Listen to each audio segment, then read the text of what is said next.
مساء الجمال. ايه اللي بيحصل في حياتك دلوقتي ومحتاج تقوله يلا بينا على طريقة عيسى الوزان؟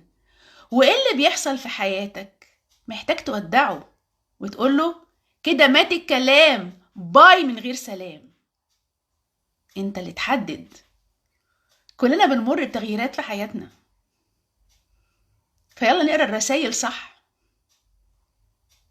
اذا كان عيسى الوزان الشرير كيوت، خليك انت كيوت مع نفسك بحب، وقرر تستقبل كل الرسائل اللي بتحصل في حياتك بانك تقول لها يلا بينا، انا جاهز افهمك، انا جاهز استفيد من اي حاجة بتحصل لي باني اتعلم الدرس منها.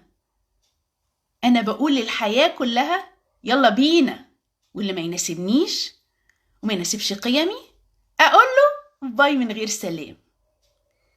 وعلى حزب الريح ما تودي، الريح ما تودي، الريح ما تودي، وياها انا ماشية ماشية ماشية ماشية وانا بيدي.